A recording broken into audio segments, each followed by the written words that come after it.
나중에 문제가 생길 수 있어요. 현장 감독이 고개를 끄덕이며 메모했습니다. 역시 소장님 눈은 틀리지 않네요. 바로 수정하겠습니다.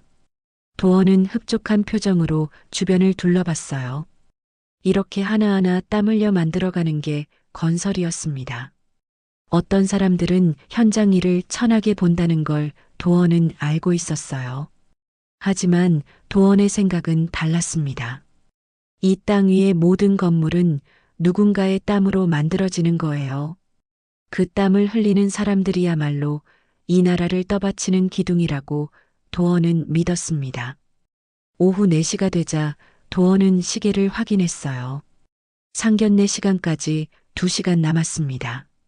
집에 가서 씻고 정장으로 갈아입고 강남까지 가려면 지금 출발해야 했어요. 도원은 현장 감독에게 말했습니다. 오늘은 이만 들어가 봐야겠어요. 저녁에 중요한 약속이 있어서요. 아, 그러세요. 조심히 들어가세요. 도원은 트럭에 올라탔습니다. 집으로 가는 길, 도원의 머릿속은 복잡했어요. 서아의 예비 시댁이 어떤 사람들일까? 딸을 좋게 봐줄까? 자신 같은 현장 일꾼을 무시하지는 않을까? 여러 생각이 꼬리에 꼬리를 물고 이어졌습니다. 오후 5시 도원은 집에서 서둘러 준비를 마쳤습니다. 정장 차림의 자신을 거울로 보며 넥타이를 다시 한번 매만졌어요. 구두끈을 묶으며 도원은 작게 미소 지었어요. 서아가 얼마나 긴장하고 있을까? 예비 신랑 지훈이는 어떤 사람일까? 그의 부모님들은 딸을 좋게 봐주실까? 여러 생각이 머릿속을 스쳤습니다. 그때 휴대폰이 울렸어요. 화면에는 한도경 전략기획실장의 이름이 떠 있었습니다. 도원은 잠시 망설이다 전화를 받았어요. 여보세요. 회장님, 큰일 났습니다. 도경의 목소리가 급박하게 들렸어요. 도원의 얼굴이 굳어졌습니다. 무슨 일입니까? 공공기관 청사 신축 현장에서 철근 거푸집이 무너졌습니다. 인부 2명이 깔렸어요. 도원의 심장이 쿵 내려앉았어요. 손에 들고 있던 차 키가 바닥에 떨어졌습니다. 지금 상황이 어떻습니까? 구급차를 불렀는데 철근이 워낙 복잡하게 엉켜 있어서 함부로 못 건드리고 있습니다. 도경의 목소리가 떨렸어요. 도원은 잠시 눈을 감았습니다. 오늘은 딸의 상견례가 있는 날이었어요. 서아가 얼마나 준비했는지, 얼마나 기대하고 있는지 너무 잘 알았습니다. 하지만 현장에는 지금 생명이 위급한 사람들이 있었어요. 도원에게는 선택지가 하나뿐이었습니다. 제가 지금 바로 갑니다. 회장님, 하지만 오늘 중요한 약속이 사람 목숨이 먼저입니다. 10분 안에 도착하겠습니다. 도원은 전화를 끊고 서아에게 전화를 걸었어요. 벨이 울리는 동안 도원의 가슴은 무겁게 내려앉았습니다. 여보세요, 아빠? 서아의 목소리가 밝게 들렸어요. 아마 레스토랑으로 가는 중이겠죠. 서아야, 아빠가. 도원은 말을 잇지 못했습니다. 목이 메는 것 같았어요. 왜요, 아빠? 무슨 일 있어요? 미안하다, 서아야. 현장에서 사고가 났어. 전화 너머로 서아의 한숨소리가 들렸습니다. 심한 사고예요? 철근이 무너지면서 인부 2명이 깔렸단다. 아빠. 서아의 목소리가 떨렸어요. 아빠가 조금 늦을 것 같다. 먼저 식사하고 있어라. 알았어요, 아빠. 조심히 다녀오세요. 서아는 더 이상 아무 말도 하지 않았습니다. 하지만 그 침묵 속에 담긴 실망감이 도원에게 고스란히 전해졌어요. 전화를 끊은 도원은 정장 재킷을 벗었습니다. 이대로 현장에 갈 수는 없었어요. 옷장에서 작업복을 꺼내 입고 안전화 끈을 단단히 묶었습니다. 거울에 비친 자신의 모습을 보며 도원은 쓴웃음을 지었어요. 몇 분 전까지만 해도 상견례에 갈 준비를 하고 있었는데 도원은 트럭에 올라 시동을 걸었습니다. 엑셀을 밟으며 도원은 서아의 얼굴을 떠올렸어요. 얼마나 실망했을까? 예비 시댁분들은 뭐라고 생각할까? 하지만 도원은 멈출 수 없었습니다. 사람의 생명이 달린 일이었으니까요. 트럭이 현장에 도착했을 때는 5시 30분이었어요. 현장은 이미 아수라장이 되어 있었습니다. 구급차 2대와 소방차 1대가 사이렌을 울리고 있었어요. 붉은 경광등이 석양빛과 섞여 불안하게 깜빡이고 있었습니다. 도원은 트럭에서 뛰어내려 현장으로 달려갔어요. 헬멧을 쓰며 주변을 살폈습니다. 3층 높이에서 철근 거푸집이 무너져 내려 있었어요. 굵은 철근들이 복잡하게 엉켜 있고 그 밑으로 사람의 신음소리가 들렸습니다. 소장님, 이쪽입니다. 도경이 급히 다가왔어요. 얼굴이 창백했고 손이 떨리고 있었습니다. 정확한 상황 보고해요. 도원의 목소리는 침착했습니다. 인부 김성호 씨와 박민수 씨가 철근 밑에 깔렸습니다. 김성호 씨는 다리 쪽, 박민수 씨는 허리 쪽이 눌려 있어요. 의식은? 둘 다 의식은 있지만 심하게 다친 것 같습니다. 도원은 무너진 철근 더미를 살펴봤어요. 함부로 건드리면 2차 붕괴가 일어날 수 있는 위험한 구조였습니다. 크레인 불렀습니까? 네, 오는 중입니다. 소방대는? 대기 중입니다. 도원은 철근 틈새로 고개를 들이밀었어요. 여기 사람 있습니까? 들리면 대답해 주세요. 여기 있어요. 희미한 목소리가 들렸습니다. 조금만 참으세요. 곧 구해드릴 겁니다. 도원의 목소리는 단호하면서도 따뜻했어요. 크레인이 도착하고 소방대원들이 집결했습니다. 도원은 직접 구조 작업을 지휘했어요. 이 철근을 먼저 들어올립니다. 그 다음 저쪽 거푸집을 제거하고요. 소장님, 위험합니다. 뒤로 물러나세요. 소방대장이 말했지만 도원은 고개를 저었어요. 이 구조를 제일 잘 아는 사람이 저입니다. 제가 직접 지휘해야 해요. 구조 작업이 시작됐습니다. 크레인이 천천히 철근을 들어 올리고 소방대원들이 조심스럽게 파편을 제거했어요. 도원은 한순간도 눈을 떼지 않고 모든 과정을 감독했습니다. 작업복에는 시멘트 가루와 흙먼지가 묻어갔어요. 안전하는 진흙으로 범벅이 됐습니다. 시간이 흘렀어요. 6시가 되고 6시 30분이 지났습니다. 도원의 휴대폰에는 서아에게서 온 문자가 계속 쌓여가고 있었어요. 아빠, 지훈 씨 부모님 오셨어요. 아빠, 언제쯤 오세요? 아빠, 연락 좀 주세요. 하지만 도원은 휴대폰을 볼 수 없었습니다. 지금은 눈앞의 생명을 구하는 게 먼저였어요. 7시가 넘어서야 첫 번째 인부가 구조됐습니다. 다리가 심하게 다쳤지만 생명에는 지장이 없었어요. 괜찮습니다. 이제 괜찮아요. 도원이 그의 손을 꼭 잡으며 말했습니다. 인부는 고통스러운 표정으로 고개를 끄덕였어요. 소장님, 감사합니다. 천만에요. 힘내세요. 구급대원들이 인부를 들것에 실어 구급차로 옮겼습니다. 다시 구조 작업이 계속됐어요. 7시 30분 두 번째 인부도 무사히 구조됐습니다. 허리를 다쳤지만 의식은 또렷했어요. 정말 죄송합니다, 소장님. 제가 조심했어야 했는데. 아닙니다. 당신 잘못이 아니에요. 푹 쉬세요. 구급차가 사이렌을 울리며 병원으로 향했습니다. 도원은 그제야 깊은 한숨을 내쉬었어요. 온몸에서 힘이 쭉 빠져나가는 게 느껴졌습니다. 긴장이 풀리자 다리가 후들거렸어요. 회장님, 수고하셨습니다. 도경이 다가와 말했어요. 도원은 고개를 끄덕이고 시계를 봤습니다. 8시였어요. 상견례 시간보다 2시간이나 늦었습니다. 도원은 급히 휴대폰을 꺼냈어요. 서아에게서 온 문자가 20통도 넘게 쌓여 있었습니다. 마지막 문자는 30분 전에 온 것이었어요. 아빠, 그냥 오세요. 아무리 늦어도 괜찮아요. 도원의 눈시울이 뜨거워졌습니다. 서아에게 전화를 걸었어요. 아빠, 서아의 목소리가 지쳐 있었습니다. 서아야, 정말 미안하다. 지금 구조 작업이 끝났어. 다치신 분들은 괜찮으세요? 서아가 먼저 물었어요.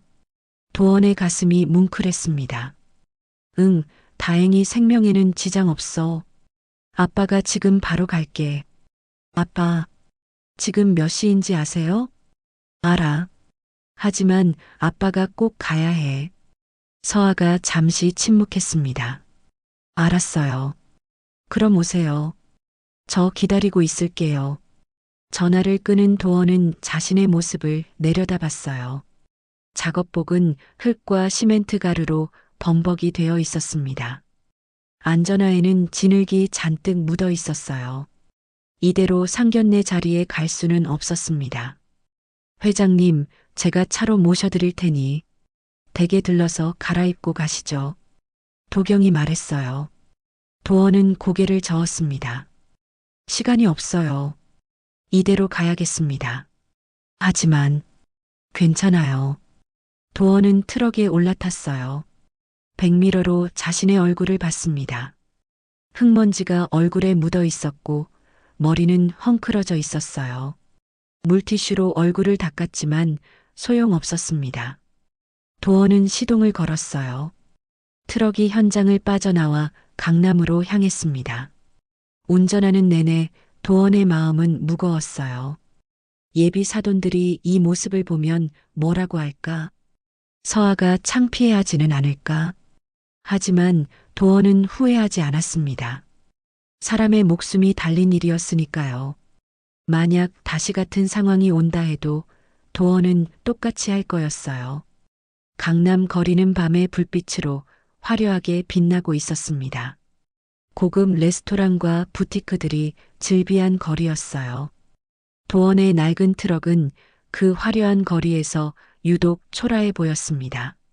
레스토랑 앞에 트럭을 세우자 발레 파킹 요원들이 당황한 표정을 지었어요. 손님, 여기는 발레 파킹만. 제 딸이 안에 있습니다. 잠깐만 세워두겠습니다. 도원이 차분하게 말했어요. 그는 트럭에서 내려 레스토랑 입구로 향했습니다. 유리문에 비친 자신의 모습을 보고 도원은 잠시 멈칫했어요. 흙먼지 범벅의 작업복 차림이었습니다. 안전화에는 진흙이 말라붙어 있었어요. 이 모습으로 고급 레스토랑에 들어간다는 게 쉽지 않았습니다. 하지만 도원은 문을 열고 들어갔어요. 레스토랑 안의 시선이 일제히 도원에게 쏠렸습니다. 샹들리에 불빛 아래 정장과 드레스를 입은 사람들 사이로 작업복 차림의 도원이 걸어갔어요. 사람들의 수군거리는 소리가 들렸습니다. 웨이터가 놀란 표정으로 다가왔어요. 손님 예약하셨습니까? 장서와 이름으로 되어 있을 겁니다. 웨이터는 예약 명단을 확인하고 어색한 표호로 고개를 끄덕였어요. 이쪽으로 오십시오. 도원은 웨이터를 따라 안쪽으로 걸어갔습니다. 모든 시선이 그를 따라왔어요. 고급 레스토랑에 작업복을 입고 나타난 사람은 도원이 처음이었을 겁니다. 코너 자리가 보였어요. 그곳에는 네 사람이 앉아 있었습니다. 서아와 지훈, 그리고 지훈의 부모님이었어요. 테이블 위에는 빈 소주병 2개가 놓여 있었습니다. 2시간 전 6시 정각, 강남의 고급 레스토랑 앞에는 고급 세단 한 대가 멈춰 섰습니다. 운전석에서 내린 남자는 65세의 윤상도였어요. 회색 정장을 말끔하게 차려입은 그는 조수석 문을 열어주었습니다. 58세의 뱀이라니 우아하게 차에서 내렸어요. 진주 목걸이와 명품 핸드백이 그녀의 품격을 드러냈습니다. 오늘 상견례인데 상대 집안이 어떨지 모르겠네요. 미란이 핸드백을 가다듬으며 말했어요. 목소리에는 은근한 우월감이 배어 있었습니다. 걱정 마. 우리 지훈이가 잘 골랐을 거야. 상도가 넥타이를 매만지며 대답했어요. 두 사람은 레스토랑 안으로 들어갔습니다. 내부는 화려한 샹들리에와 대리석 바닥으로 꾸며져 있었어요. 클래식 음악이 은은하게 흐르고 테이블마다 흰 천이 깔려 있었습니다. 윤상도 예약입니다. 상도가 웨이터에게 말했어요. 아, 네. 이쪽으로 오십시오. 웨이터가 코너 쪽 창가 자리로 안내했습니다. 4인 좋은 자리였어요. 강남의 야경이 한눈에 들어왔습니다. 잠시 후 지훈과 서아가 도착했어요. 어머니, 아버지. 지훈이 공손하게 인사했습니다.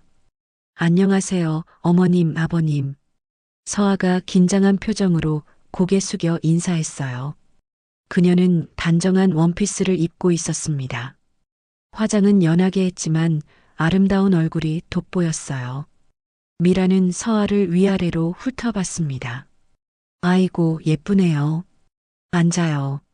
말은 그렇게 했지만 미란의 눈빛은 차갑게 평가하고 있었어요. 네 사람이 자리에 앉았습니다. 서아는 옆자리를 힐끗 봤어요. 아버지가 앉을 자리였습니다. 아버지는 언제 오시나요? 상도가 물었어요. 곧 오실 거예요. 현장 일 때문에 조금 늦으실 수도 있어요. 서아가 조심스럽게 대답했습니다. 현장? 미란의 눈썹이 살짝 올라갔어요. 네, 건설 현장에서 일하세요. 아, 그러시구나. 미란이 짧게 대답했습니다. 그녀의 표정에는 미묘한 변화가 일어났어요. 입꼬리가 살짝 내려가고 눈빛이 차가워졌습니다. 상도도 마찬가지였어요. 현장 일이 바쁘시겠어요. 그가 말했지만 목소리에는 관심이 없었습니다. 서아는 그 분위기를 감지했어요. 가슴이 답답해졌습니다. 웨이터가 다가와 메뉴를 건넸어요. 주문하시겠습니까? 좀 더 기다려야 할 것 같은데요. 서아가 말했습니다. 그럼 일단 음료라도. 상도가 메뉴를 펼쳤어요. 소주 한 병 주세요. 네, 알겠습니다. 웨이터가 물러갔습니다. 미란이 시계를 봤어요. 6시 15분이었습니다. 현장 일이 그렇게 바쁜가요? 상견례 날인데. 미란의 목소리에 불만이 섞이기 시작했어요. 죄송해요, 어머님. 아버지께서 곧 오실 거예요. 서아가 고개를 숙였습니다. 손가락으로 핸드백 끈을 꼬집으며 초조해하고 있었어요. 소주가 나왔습니다. 상도는 잔에 소주를 따라 단숨에 들이켰어요. 현장 일하시면 많이 바쁘시겠죠. 그가 말했지만 비꼬는 투였습니다.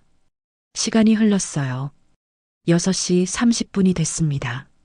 서아는 계속 휴대폰을 확인했어요. 아버지에게 문자를 보냈지만 답이 없었습니다. 상도와 미라는 소주잔을 계속 비웠어요. 첫 번째 병이 바닥났습니다. 소주 한 병 더요. 상도가 웨이터를 불렀어요. 목소리가 조금 커졌습니다. 술 기운이 오르기 시작한 거예요. 여보, 너무 마시지 마세요. 미란이 말했지만 그녀도 잔을 비우고 있었습니다. 두 번째 소주병이 테이블에 놓였어요. 상도는 잔을 채워 또 마셨습니다. 7시가 됐어요. 약속 시간보다 1시간이 지났습니다. 미란의 얼굴이 붉어졌어요. 술이 오르면서 불만이 표정에 드러나기 시작했습니다. 이게 무슨 예의예요? 상견례 자리에 1시간이나 늦다니. 미란의 목소리가 날카로워졌어요. 어머님, 정말 죄송합니다. 제가 전화 한번 해볼게요. 서아가 황급히 자리에서 일어났습니다. 레스토랑 밖으로 나가 아버지에게 전화를 걸었어요. 하지만 통화 중이었습니다. 서아의 눈에 눈물이 고였어요. 다시 자리로 돌아온 서아의 표정을 본 미란이 한숨을 쉬었습니다. 아직도 안 받으세요? 네. 현장에서 무슨 일이 있는 것 같아요. 현장.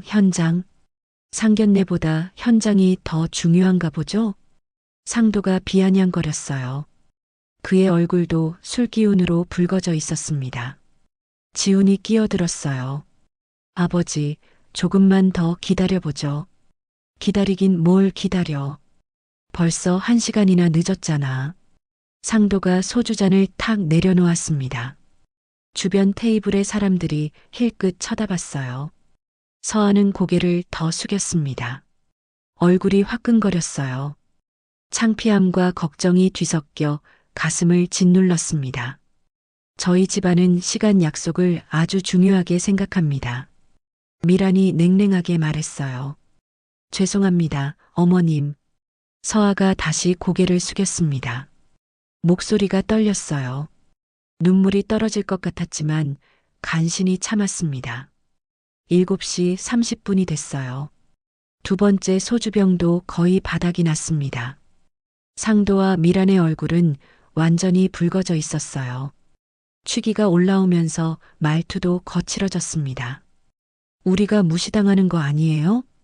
미란이 남편에게 말했어요. 목소리가 커서 주변에 다 들렸습니다. 그러게 말이야.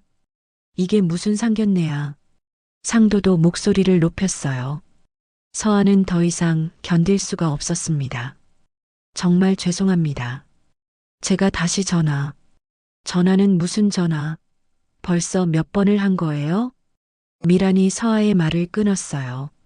날카로운 목소리였습니다. 서아의 눈에서 눈물이 흘러내렸어요. 재빨리 손으로 닦았지만 눈물은 계속 나왔습니다. 서아야.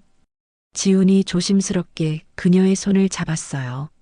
하지만 서아는 손을 빼냈습니다.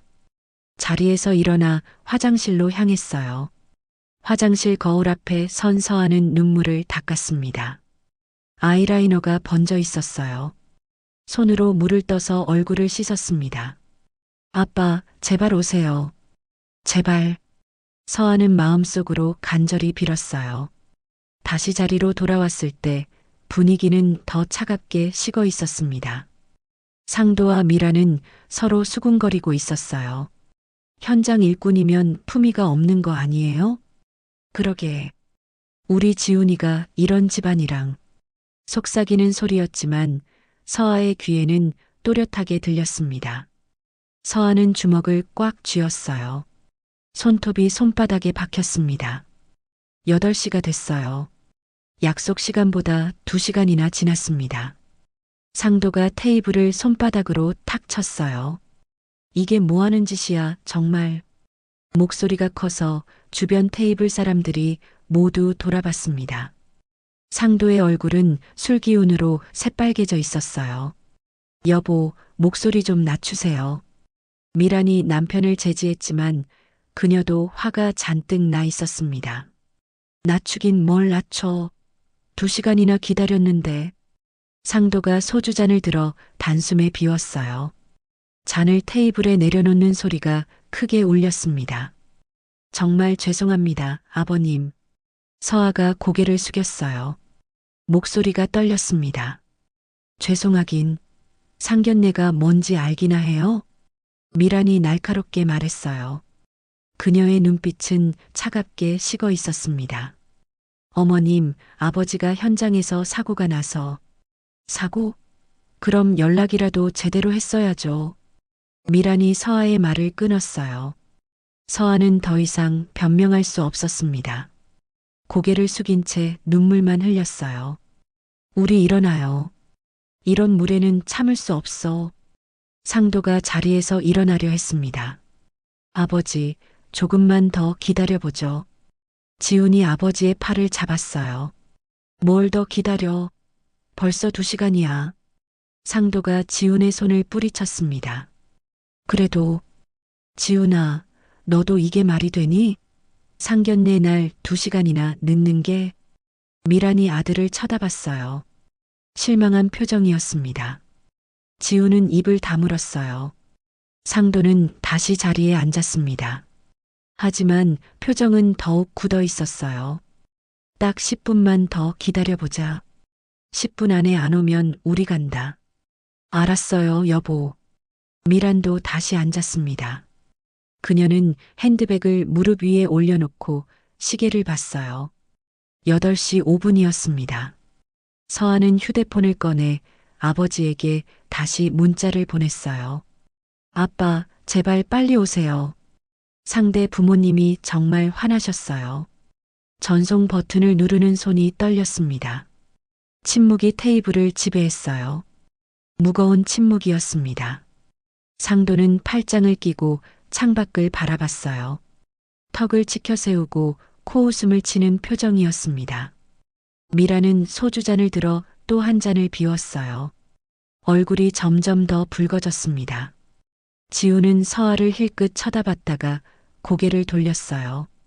서아는 고개를 숙인 채 손가락으로 냅킨을 찍고 있었습니다. 긴장과 불안이 온몸을 짓누르고 있었어요. 시간이 흘렀습니다. 8시 10분이 됐어요. 상도가 시계를 보며 혀를 찼습니다. 이제 딱 5분 남았어. 네, 여보. 미란이 핸드백을 더 꽉 쥐었어요. 언제든 일어날 준비가 된 것처럼 보였습니다. 서아의 심장이 미친 듯이 뛰었어요. 아빠, 제발. 마음속으로 간절히 기도했습니다. 주변 테이블의 사람들이 계속 이쪽을 힐끗거렸어요. 수군거리는 소리가 들렸습니다. 저 테이블 분위기 왜 저래? 누가 안 온 것 같은데. 서아는 더 고개를 숙였습니다. 얼굴이 화끈거렸어요. 창피함과 미안함이 뒤섞여 숨쉬기조차 힘들었습니다. 8시 13분. 상도가 다시 시계를 봤어요.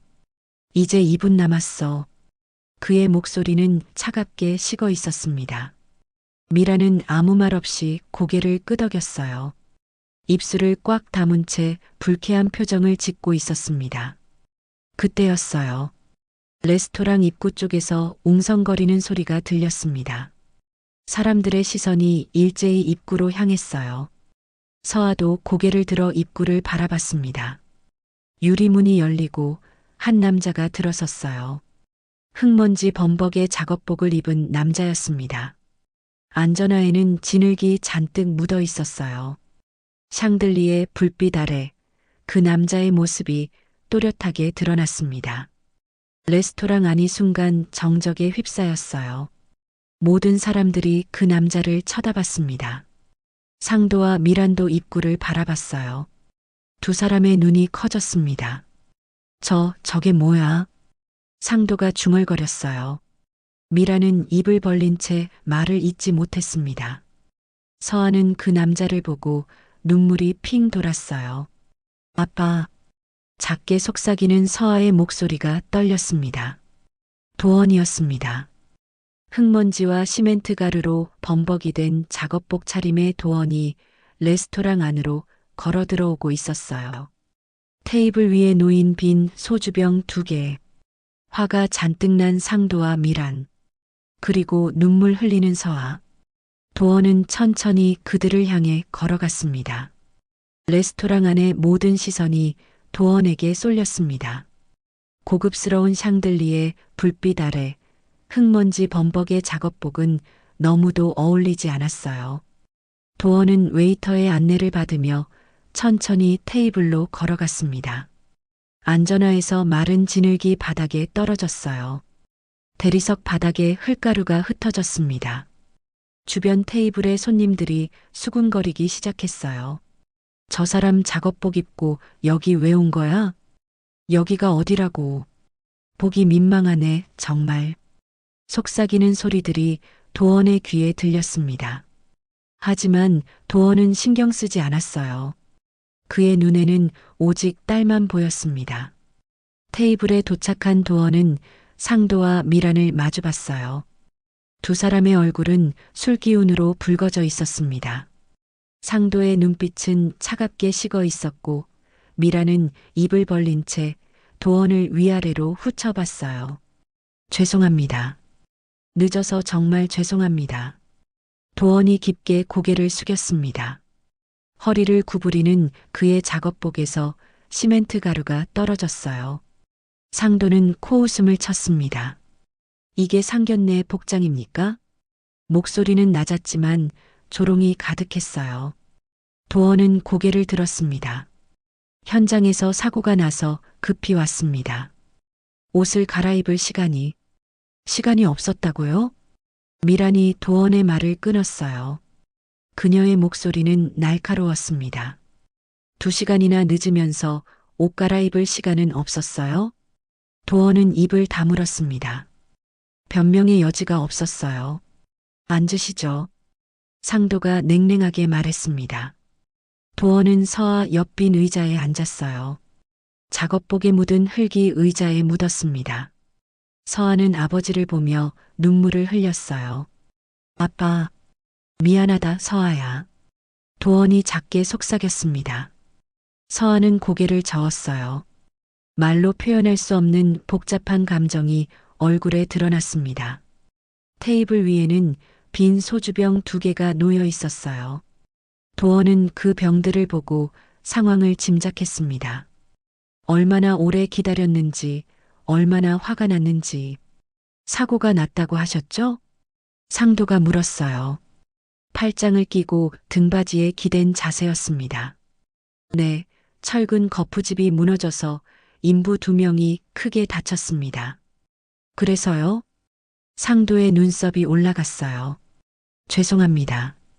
구조 작업을 지휘하다 보니 시간이. 그게 상견례보다 중요했습니까? 미란이 끼어들었습니다. 도원은 잠시 침묵했어요. 그 질문에 어떻게 대답해야 할지 고민했습니다. 사람의 생명이 달린 일이었습니다. 도원의 목소리는 차분했어요. 하지만 그 안에는 확고한 신념이 담겨 있었습니다. 상도가 비웃었어요. 생명이요? 그래서 상견례를 2시간이나 늦게 온 겁니까? 죄송합니다. 도원은 다시 고개를 숙였어요. 상도는 테이블 위에 소주잔을 들어 단숨에 비웠습니다. 술 기운이 더 오른 것 같았어요. 장 선생님은 무슨 일 하신다고 하셨죠? 미란이 물었습니다. 하지만 이미 답을 알고 있다는 듯한 말투였어요. 건설 현장에서 일합니다. 현장? 일꾼이시군요. 미란의 입꼬리가 비틀어졌어요. 경멸하는 표정이 역력했습니다. 네. 도원은 담담하게 대답했어요. 부끄러워하거나 숨기려 하지 않았습니다. 우리 집안은요. 미란이 말을 시작했어요. 진주 목걸이를 만지작거리며 도원을 내려다봤습니다. 3대째 사업을 해온 집안입니다. 제 남편은 YS자재 대표고요. 우리 지훈이는 명문대를 나와서 수입차 딜러로 일하고 있어요. 그렇군요. 도원이 고개를 끄덕였어요. 그런데 막노동하시는 분이랑은 좀. 미란이 말끝을 흐렸습니다. 하지만 그 의미는 명확했어요. 서아의 얼굴이 하얗게 질렸습니다. 어머님, 그런 말씀은. 서아 씨, 가만히 있어요. 미란이 서아를 제지했어요. 도원은 가만히 앉아 있었습니다. 주먹을 쥐었다 폈다를 반복했어요. 분노가 치밀어 올랐지만 참았습니다. 우리 집안은 격이 있는 집안입니다. 상도가 말했어요. 술에 취한 목소리는 더욱 거칠었습니다. 상견례에 이런 꼴로 나타나다니 이게 예의입니까? 도원은 자신의 작업복을 내려다봤어요. 흙과 시멘트 가루로 범벅이 된 옷이었습니다. 안전화에는 진흙이 말라붙어 있었어요. 분명 보기 좋은 모습은 아니었습니다. 죄송합니다. 도원은 또다시 고개를 숙였어요. 죄송하다고 다 되는 게 아니에요. 미란이 날카롭게 말했습니다. 우리가 2시간을 기다렸어요. 2시간이나요? 그녀의 목소리가 커졌어요. 주변 테이블의 사람들이 완전히 이쪽으로 시선을 돌렸습니다. 어머님, 제발. 서아가 울먹이며 말했어요. 조용히 해, 서아 씨. 이건 어른들 얘기니까. 상도가 손을 들어 서아를 제지했습니다. 서아는 입술을 깨물었어요. 눈물이 뺨을 타고 흘러내렸습니다. 도원은 그 모습을 보고 가슴이 찢어지는 것 같았어요. 딸이 이런 수모를 당하는 걸 보는 게 너무 고통스러웠습니다. 제가 늦은 건 제 잘못입니다. 도원이 입을 열었어요. 하지만 사람의 생명을 구하는 일이었습니다. 저는 후회하지 않습니다. 상도의 얼굴이 붉어졌어요. 뭐라고요? 후회하지 않는다고요? 네, 같은 상황이 온다면 또 그렇게 할 겁니다. 도원의 목소리는 흔들림이 없었어요. 미란이 코웃음을 쳤습니다. 역시 막노동하시는 분담이네요. 우리 집안을 무시해도 정도껏 하셔야지. 어머님, 지훈이 처음으로 어머니를 제지했어요. 너도 가만히 있어, 지훈아. 상도가 아들을 쏘아봤습니다. 지훈은 입을 다물었어요. 도원은 천천히 일어섰습니다. 죄송하지만 더 이상 이 자리에 있을 수 없을 것 같습니다. 뭐예요? 미란이 눈을 크게 떴어요. 제가 늦은 건 정말 죄송한 일이고 제 불찰입니다. 그렇지만 제 딸을 이렇게 힘들게 할 수는 없습니다. 도원이 서아를 바라봤어요. 서아는 눈물범벅이 된 얼굴로 아버지를 올려다봤습니다. 서아야, 일어나자. 아빠, 괜찮아. 우리 가자. 도원이 서아의 손을 잡았어요. 흙 묻은 손이었지만 따뜻했습니다. 서아는 천천히 일어섰어요. 이게 뭐 하는 짓이에요? 상도가 소리쳤습니다. 상견례 중에 나가겠다고요? 이미 상견례는 끝난 것 같습니다. 도원이 차분하게 말했어요. 두 분께서 원하시는 게 분명하니까요. 미란이 비웃었어요. 맞아요. 우리는 막노동 집안이랑은 인연을 맺을 생각이 없어요. 잘 됐네요. 결혼 전에 알게 되어 다행입니다. 도원의 목소리는 낮았지만 단호했어요. 제 딸을 이렇게 무시하는 집안과는 인연을 맺고 싶지 않습니다. 상도가 테이블을 탁 쳤어요. 당신이 지금 뭐라고 했어요? 제 딸은 누구에게도 무시당할 사람이 아닙니다. 도원이 서아를 자신의 옆으로 끌어당겼어요. 비록 제가 현장에서 일하는 사람이지만 제 딸은 떳떳하게 키웠습니다. 서아가 아버지의 팔을 꽉 잡았어요. 눈물이 멈추지 않았습니다. 아빠, 괜찮아, 서아야. 우리 갈 곳이 많아. 도원이 서아의 머리를 쓰다듬었어요. 손에 흙이 묻어 있었지만 서아는 개의치 않았습니다. 지훈아. 도원이 지훈을 바라봤어요. 지훈은 고개를 숙인 채 대답하지 못했습니다. 서아를 잘 부탁한다는 말은 하지 않겠네. 이제 인연이 아닌 것 같으니까. 도원은 서아의 손을 잡고 돌아섰어요. 잠깐.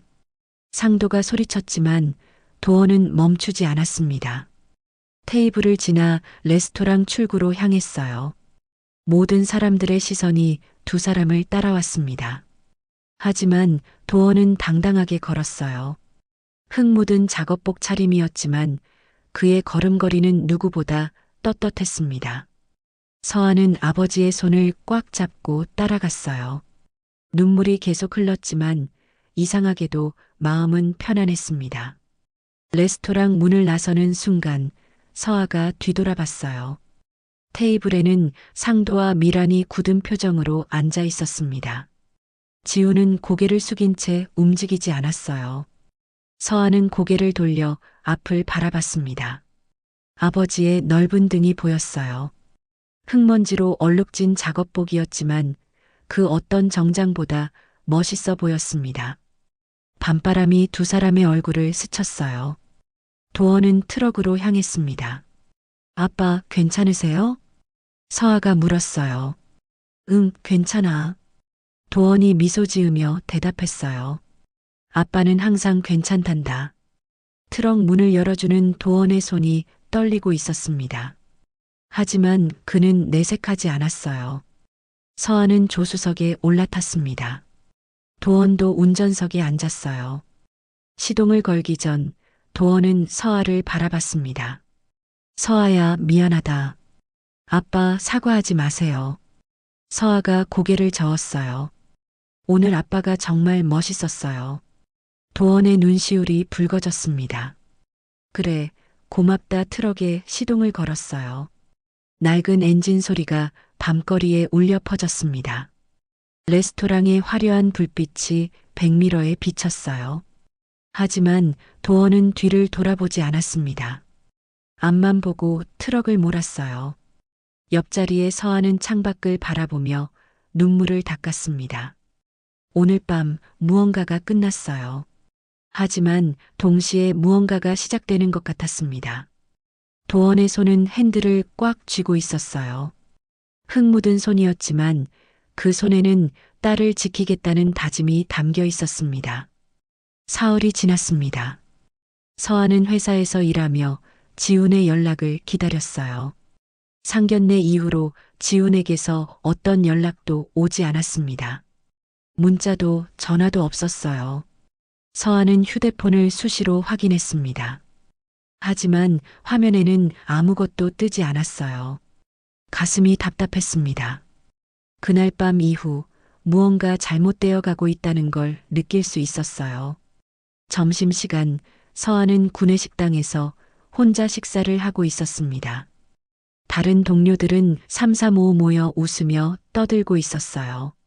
하지만 서하는 그 웃음소리가 멀게 느껴졌습니다. 휴대폰이 울렸어요. 서하는 급히 화면을 봤습니다. 지훈이었어요. 서하의 심장이 빠르게 뛰었습니다. 여보세요? 서하야, 나야. 지훈의 목소리가 들렸어요. 평소와 달리 무겁게 가라앉아 있었습니다. 오빠, 왜 연락이 없었어? 미안해. 그동안 생각을 좀 했어. 지훈이 말끝을 흐렸어요. 서하의 가슴이 철렁 내려앉았습니다. 무슨 생각? 서하야, 우리 잠깐 만날 수 있어? 할 얘기가 있어. 지금? 응, 지금 시간 돼? 서하는 시계를 봤어요. 점심시간이 30분 남아 있었습니다. 어디서 볼까? 내 회사 앞 카페로 올게. 전화가 끊겼어요. 서하는 식판을 들고 일어났습니다. 음식은 거의 손대지 못했어요. 입맛이 없었습니다. 회사 앞 카페에 도착했을 때 지훈은 이미 와 있었어요. 구석자리에 앉아 커피를 마시고 있었습니다. 서하가 다가가자 지훈이 일어났어요. 앉아. 응. 서하는 지훈 맞은편에 앉았습니다. 지훈의 표정이 어두웠어요. 눈을 마주치지 않으려는 것 같았습니다. 무슨 일 있어? 서하가 조심스럽게 물었어요. 지훈은 한숨을 쉬었습니다. 서하야, 미안해. 그 말을 듣는 순간 서하는 알았어요. 무슨 말이 나올지. 부모님이 너무 반대하셔. 지훈의 목소리가 떨렸습니다. 저번 상견례 이후로 계속 얘기하셨어. 뭐라고 하셨는데? 서하의 목소리도 떨렸어요. 그냥 우리 결혼은 어렵겠다고. 지훈이 고개를 숙였습니다. 서하는 주먹을 쥐었어요. 손톱이 손바닥에 파고들었습니다. 오빠 생각은? 나도 부모님 뜻을 거스를 수가 없어. 지훈은 여전히 서하를 보지 않았어요. 미안해, 정말 미안해. 서하의 눈에 눈물이 고였습니다. 그래서 헤어지자는 거야? 응. 지훈이 작게 대답했어요. 침묵이 흘렀습니다. 카페 안에 음악 소리만 들렸어요. 서하는 눈물을 참으며 물었습니다. 그럼 우리 2년 동안은 뭐였어? 서하야, 오빠도 날 사랑한다고 했잖아. 결혼하자고 한 것도 오빠였어. 서하의 목소리가 높아졌어요. 주변 사람들이 쳐다봤습니다. 미안해. 정말 미안해. 지훈은 그 말만 반복했어요. 서하는 더 이상 참을 수 없었습니다. 눈물이 뺨을 타고 흘러내렸어요. 그래, 알았어. 헤어지자. 서하야. 그런데 한 가지만 물어볼게. 서하가 눈물을 닦으며 말했어요. 오빠는 우리 아빠가 창피했어? 지훈은 대답하지 못했습니다. 그 침묵이 답이었어요. 서하는 가방을 집어들고 일어났습니다. 잘 살아, 오빠. 서아야, 잠깐. 지훈이 서아의 팔을 잡으려 했어요. 하지만 서아는 뿌리쳤습니다. 그리고 지훈이 말을 이었어요. 내가 준 선물들 돌려줄 수 있어? 서아는 믿을 수 없다는 표정으로 지훈을 바라봤습니다. 뭐라고? 반지랑 명품 가방. 어머니가 돌려받으라고 하셔서. 지훈의 목소리는 점점 작아졌어요. 서아는 손가락에 반지를 내려다봤습니다. 약혼 반지였어요. 지훈이 프로포즈하며 끼워준 반지였습니다. 알았어. 돌려줄게. 서아가 차갑게 말했어요. 반지를 빼서 테이블 위에 놓았습니다. 가방은 집에 있으니까 나중에 보내줄게. 고마워. 지훈이 반지를 집어들었어요. 서아는 더 이상 그 모습을 볼 수 없었습니다. 카페를 나와 회사로 돌아가는 길, 서아는 눈물을 흘렸어요. 길거리에 사람들이 쳐다봤지만 신경 쓰지 않았습니다. 이틀 뒤 서아는 명품 가방을 들고 지훈의 회사로 향했습니다. 지훈은 수입차 딜러로 강남의 쇼룸에서 일하고 있었어요. 쇼룸에 도착한 서아는 입구에서 지훈에게 전화를 걸었습니다. 나야. 가방 가지고 왔어. 아, 그래. 지금 내려갈게. 잠시 후 지훈이 쇼룸 밖으로 나왔어요. 서아는 가방을 그에게 건넸습니다. 여기. 고마워. 지훈이 가방을 받았어요. 서아는 돌아서려 했습니다. 서아야. 왜? 정말 미안해. 됐어. 이제 연락하지 마. 서아가 차갑게 말하고 돌아섰어요. 그때였습니다. 잠깐. 지훈이 큰 소리로 서아를 불렀어요. 서아가 돌아보자 지훈의 얼굴이 일그러져 있었습니다. 가방이 가짜잖아. 뭐? 서아는 무슨 말인지 이해할 수 없었어요. 이거 정품 아니잖아. 짝퉁이잖아. 지훈의 목소리가 커졌습니다. 주변 사람들이 모여들기 시작했어요. 무슨 소리야? 오빠가 준 거잖아.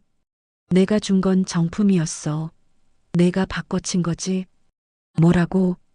서아는 믿을 수 없었습니다. 지훈이 이렇게까지 할 줄은 몰랐어요. 정품 돌려줘. 당장. 지훈이 서아에게 다가왔습니다. 쇼룸 직원들과 손님들이 모두 이쪽을 보고 있었어요. 오빠, 정신 차려. 내가 왜 그런 짓을 해? 그럼 이게 뭐야? 이거 명백히 짝퉁이잖아. 지훈이 가방을 흔들며 소리쳤어요. 서아의 얼굴이 하얗게 질렸습니다. 사람들의 시선이 따가웠어요. 정품 내놔. 안 그러면 경찰 부를 거야. 오빠. 서아는 더 이상 말을 잇지 못했어요. 눈물이 쏟아져 내렸습니다. 쇼룸 로비에서 이 모든 일이 벌어지고 있었어요. 사람들은 수군거리며 서아를 쳐다봤습니다. 저 여자가 가방 바꿔쳤나 봐. 요즘 그런 사람들 많대. 정말 뻔뻔하네. 속삭이는 소리들이 서아의 귀에 들렸습니다. 서아는 주저앉고 싶었어요. 이 자리에서 사라지고 싶었습니다. 오빠, 나 정말 안 바꿨어. 오빠가 준 그대로야. 거짓말하지 마. 증거가 여기 있잖아. 지훈이 가방을 내밀었어요. 서아는 가방을 자세히 봤습니다. 분명 자신이 받은 가방이었어요.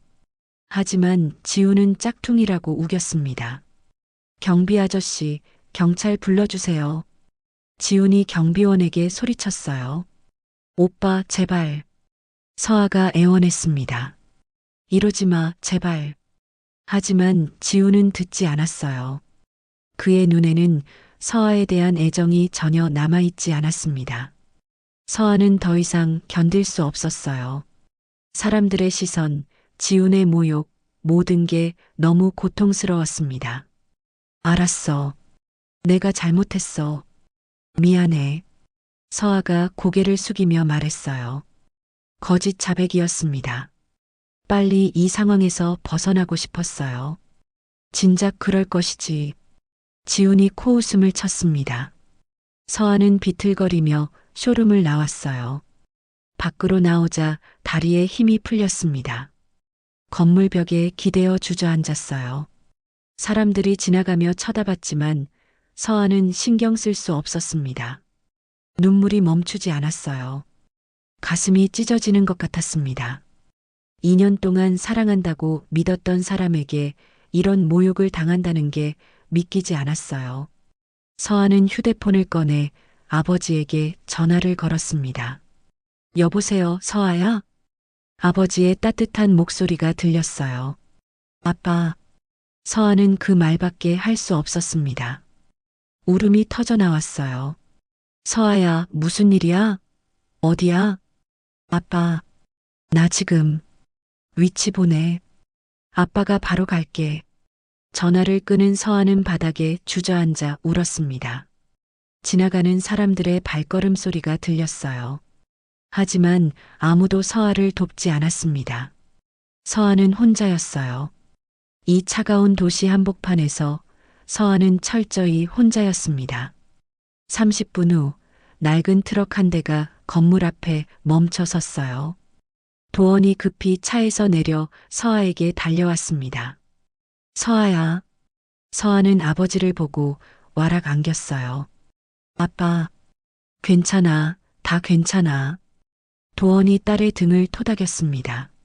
서아는 아버지의 품에서 한참을 울었어요. 도원은 아무 말 없이 딸을 안아주었습니다. 오후 햇살이 두 사람을 비추고 있었어요. 하지만 그 햇살은 따뜻하지 않았습니다. 그날 밤 도원은 서아를 집까지 데려다주고 자신의 사무실로 향했습니다. 도민건설 본사는 조용했어요. 밤 10시가 넘은 시간이었습니다. 대부분의 직원들은 퇴근한 후였어요. 도원은 엘리베이터를 타고 최상층으로 올라갔습니다. 회장실 문을 열고 들어선 도원은 책상 앞에 앉았어요. 창밖으로 서울의 야경이 펼쳐져 있었습니다. 빛나는 도시였어요. 하지만 도원의 눈에는 그 빛이 차갑게만 느껴졌습니다. 딸의 우는 모습이 계속 머릿속에 맴돌았어요. 건물 앞에 주저앉아 울던 서아의 모습. 그 모습을 본 순간 도원의 가슴은 찢어지는 것 같았습니다. 도원은 책상 서랍을 열었어요. 안에는 서아의 어린 시절 사진들이 들어 있었습니다. 아내와 함께 찍은 가족 사진도 있었어요. 도원은 사진을 한참 바라봤습니다. 여보, 우리 딸이 이렇게 힘들어하고 있어요. 도원이 작게 중얼거렸어요. 사진 속 아내는 환하게 웃고 있었습니다. 도원은 사진을 다시 서랍에 넣고 내선 전화를 눌렀어요. 한 실장, 아직 회사에 있습니까? 네, 회장님. 지금 올라가겠습니다. 잠시 후 한도경 전략기획실장이 회장실로 들어왔습니다. 43세의 도경은 도원의 오른팔이었어요. 10년 넘게 도원과 함께 일해온 사람이었습니다. 회장님, 이 밤에 무슨 일이십니까? 도경이 걱정스러운 표정으로 물었어요. 도원은 의자를 돌려 도경을 바라봤습니다. 거래처 현황을 점검하려고 합니다. 지금요? 네, 지금 당장. 도원의 목소리는 차분했지만 단호했어요. 도경은 도원의 표정을 살폈습니다. 뭔가 심상치 않다는 걸 느낄 수 있었어요. 어떤 거래처를 점검하시려고요? YS자재. 그 이름을 듣는 순간 도경의 눈이 커졌습니다.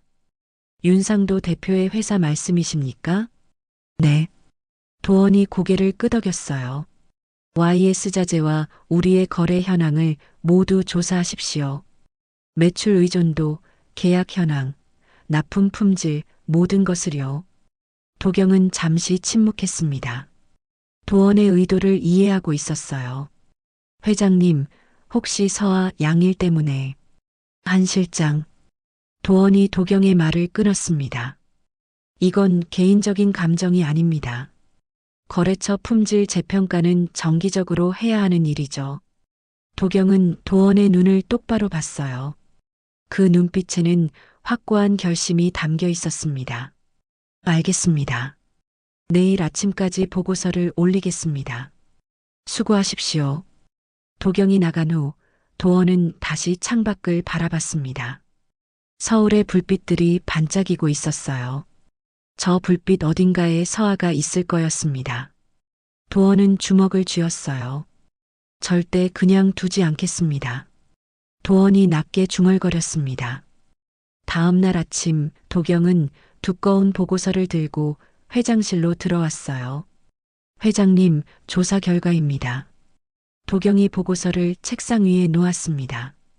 도원은 보고서를 펼쳐 읽기 시작했어요. 첫 페이지에는 요약본이 있었습니다. YS자재의 연간 매출 중 70%에서 80%가 도민건설과의 거래에서 발생한다. 주요 납품 품목은 철근, 시멘트, 골재 등. 최근 3년간 납품 지연 사례 5건, 품질 불량으로 인한 반품 사례 3건. 도원은 천천히 페이지를 넘겼습니다. 세부 내역이 빼곡하게 적혀 있었어요. 품질 불량 사례가 있었군요. 도원이 말했습니다. 네, 작은 건들이라 큰 문제는 없었습니다만, 작은 문제라도 문제는 문제입니다. 도원이 보고서를 덮었어요. 한 실장, YS자재 의존도가 너무 높지 않습니까? 그렇습니다. 사실 위험 부담이 있는 구조입니다. 그렇다면 거래선을 다변화할 필요가 있겠네요. 도원의 목소리는 침착했습니다. 감정이 전혀 섞이지 않은 것처럼 들렸어요. 회장님, 그럼 YS자재와의 계약을 절반으로 줄이십시오. 도경은 숨을 들이켰습니다. 절반이요? 네, 그리고 새로운 협력업체를 발굴하십시오. 품질과 가격 경쟁력이 있는 곳으로요. 알겠습니다. 도경이 고개를 숙였어요. 그리고 한 가지 더. 도원이 서랍에서 서류를 꺼냈습니다. 우리 회사 임직원 차량 구매 지원 프로그램 있죠? 네, 있습니다. 협력 딜러 목록에서 윤지훈이 근무하는 매장을 제외하십시오. 도경은 고개를 끄덕였습니다. 즉시 조치하겠습니다. 이 모든 건 경영상의 판단입니다. 개인적인 감정은 전혀 없습니다. 도원이 강조했어요. 제가 잘 알고 있습니다, 회장님. 도경이 나간 후 도원은 의자에 기댔습니다. 미소가 입가에 번졌어요. 차갑고 냉정한 미소였습니다. 그들이 격을 따졌다면 나는 품질로 판단하겠습니다. 도원이 혼잣말처럼 중얼거렸어요. 일주일 후 YS자재 사무실은 발칵 뒤집혔습니다. 도민건설로부터 계약 축소 통보를 받은 거예요. 상도는 책상을 내리쳤습니다. 이게 대체 무슨 소리야? 그의 얼굴은 불그락푸르락했어요. 대표님, 도민건설 측에서 거래선 다변화 방침이라고 합니다. 직원이 조심스럽게 보고했습니다. 거래선 다변화? 30년 동안 거래해 왔는데 갑자기 상도가 소리쳤어요. 미란이 사무실로 들어왔습니다. 여보, 무슨 일이에요? 도민건설이 우리 계약을 절반으로 줄인대. 뭐라고요? 미란의 얼굴도 창백해졌어요. 절반이면 우리 매출이 얼마나 떨어지는데. 그러니까 말이야. 상도가 머리를 쥐어뜯었습니다. 당장 도민건설에 연락해봐요. 미란이 다급하게 말했어요. 상도는 전화를 들어 도민건설에 전화를 걸었습니다. 여보세요. 도민건설 구매팀입니까? 저 YS자재 윤상도인데요. 아, 네 대표님. 무슨 일이십니까? 계약 축소건은 무슨 일입니까? 우리가 뭘 잘못했습니까? 죄송합니다만 이건 회사 방침입니다. 더 이상 말씀드릴 게 없습니다. 방침? 30년 거래했는데 갑자기 방침이라고요? 네, 양해 부탁드립니다. 전화가 끊어졌어요. 상도는 휴대폰을 책상에 내던졌습니다. 이게 말이 돼? 미라는 의자에 주저앉았어요. 여보, 우리 매출의 70%가 도민건설인데. 알아, 나도 알아. 상도가 소리쳤습니다. 사무실 안이 침묵에 휩싸였어요. 직원들은 숨죽이며 상황을 지켜봤습니다. 혹시 미란이 조심스럽게 말을 꺼냈어요. 지난번 상견례 때문에 그런 거 아닐까요? 상도는 미란을 쳐다봤습니다. 그게 무슨 소리야? 장서아 아버지, 혹시 도민건설이랑 관련 있는 사람 아닐까요? 미란의 목소리가 떨렸어요. 설마, 현장 일꾼인데. 상도가 말끝을 흐렸습니다. 하지만 그의 머릿속에서도 의심이 피어올랐어요. 여보, 확인해봐요. 장서아 아버지가 누군지. 미란이 다급하게 말했습니다. 상도는 휴대폰을 들어 지훈에게 전화를 걸었어요. 지훈아, 너 장서아 아버지 이름 알아? 아, 장도원이요. 왜요? 전화 너머로 지훈의 목소리가 들렸습니다. 장도원. 상도가 그 이름을 중얼거렸어요. 갑자기 머릿속이 하얗게 변했습니다. 여보, 뭐래요? 미란이 물었어요. 상도는 휴대폰을 떨어뜨릴 뻔했습니다. 장도원, 도민건설, 설마. 그의 입술이 파르르 떨렸어요. 설마 그 사람이 도민건설 회장은 아니겠지? 미란이 불안한 목소리로 물었습니다. 상도는 컴퓨터로 달려갔어요. 포털 사이트에 도민건설 회장을 검색했습니다. 화면에 기사들이 떴어요. 그리고 사진 한 장. 63세의 장도원 회장. 흙 속에서 회사를 일군 입지전적 인물. 현장을 직접 다니는 것으로 유명. 상도의 얼굴에서 핏기가 싹 빠졌습니다. 여보. 상도가 떨리는 손으로 모니터를 가리켰어요. 미란이 다가와 화면을 봤습니다. 그녀도 그 자리에 얼어붙었어요. 사진 속의 남자. 상견례 날 흙먼지 범벅으로 나타났던 그 남자였습니다. 저 사람이 회장? 미란의 목소리가 떨렸어요. 상도는 의자에 주저앉았습니다. 온몸에서 힘이 빠져나갔어요. 우리가 도민건설 회장을. 말을 잇지 못했습니다. 그날 밤 자신들이 했던 말들이 떠올랐어요.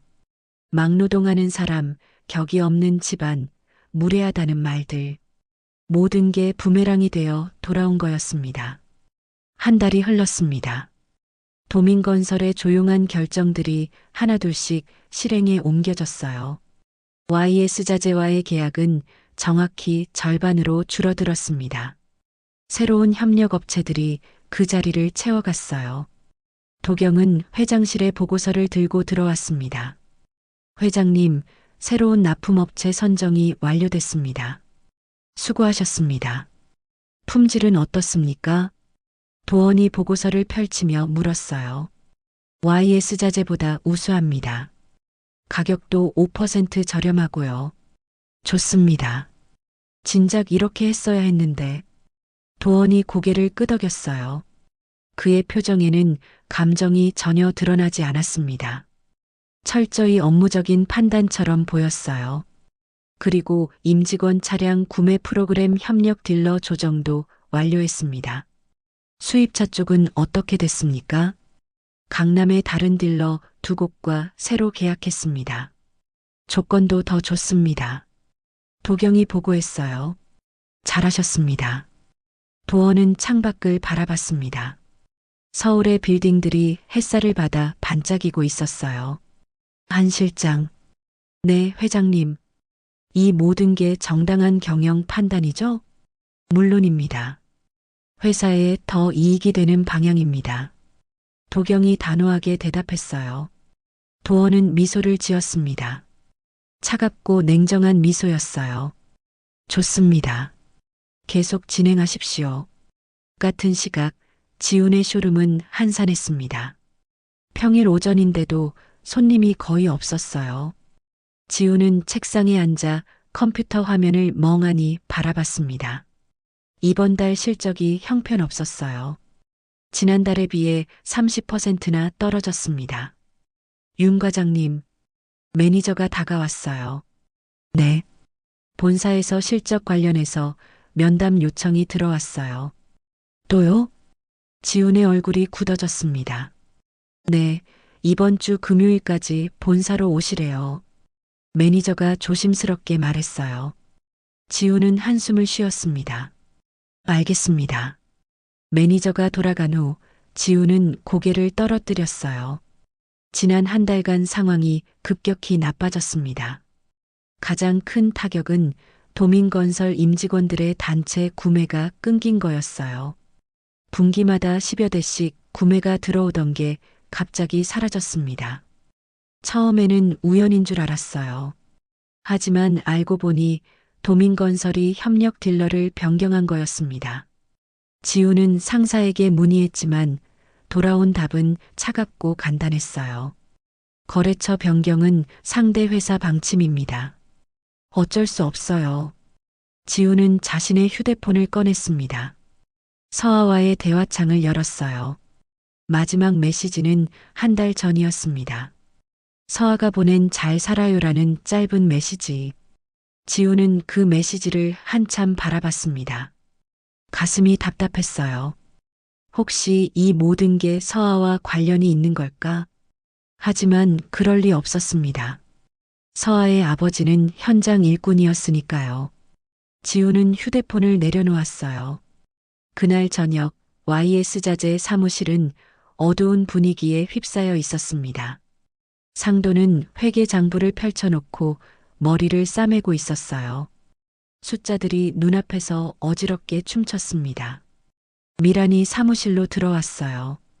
여보, 은행에서 연락 왔어요. 뭐래? 대출 연장이 어렵대요. 매출이 떨어져서. 미란의 목소리가 떨렸습니다. 상도는 책상을 쾅 내리쳤어요. 이게 다 누구 때문이야? 여보, 진정해요. 진정은 무슨, 회사가 망하게 생겼는데. 상도가 소리쳤습니다. 직원들이 사무실 밖에서 불안한 표정으로 상황을 지켜봤어요. 도민건설 계약이 절반으로 줄면서 매출이 40%나 떨어졌어요. 미란이 장부를 가리키며 말했어요. 그리고 다른 거래처들도 가격 재협상을 요구하고 있어요. 왜? 도민건설과 거래가 줄었다는 소문이 퍼졌어요. 우리 회사 신뢰도가 떨어졌대요. 상도는 의자에 주저앉았습니다. 얼굴이 창백했어요. 이게 다 그때 그 일 때문이야.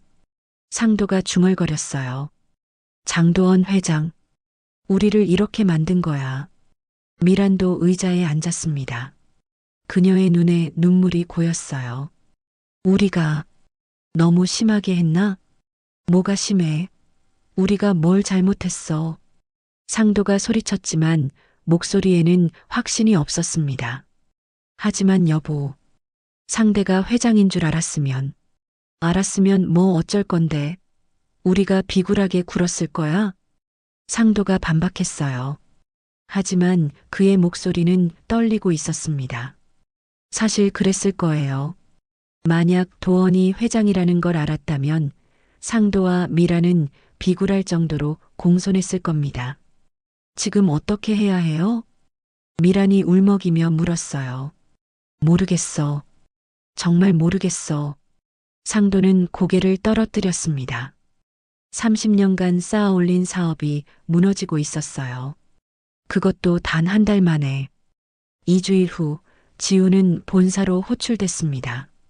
인사팀장이 그를 면담실로 안내했어요. 윤 과장님 앉으세요. 네. 지우는 긴장한 표정으로 앉았습니다. 팀장은 서류를 펼쳐 보였어요.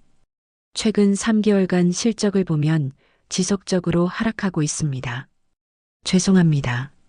시장 상황은 다른 딜러들도 마찬가지입니다. 하지만 다른 분들은 실적을 유지하고 있어요. 팀장의 목소리는 차갑고 단호했습니다. 지우는 아무 말도 할 수 없었어요. 특히 법인 고객 유치가 전혀 안 되고 있네요. 그게 윤 과장님, 회사에서는 실적이 전부입니다. 팀장이 서류를 덮었어요. 이번 달 말까지 개선이 안 되면 인사조치를 고려하겠습니다. 인사조치요? 지훈의 얼굴이 하얗게 질렸습니다. 네, 최악의 경우 해고도 있을 수 있습니다. 그 말을 듣는 순간 지훈의 머릿속이 하얗게 변했어요. 알겠습니다. 지훈은 비틀거리며 면담실을 나왔습니다. 복도를 걸으며 지훈은 벽에 기댔어요.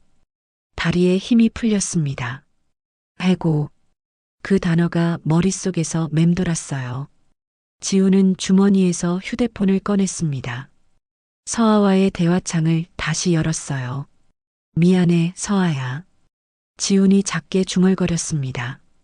하지만 그 미안함을 전할 용기는 없었어요.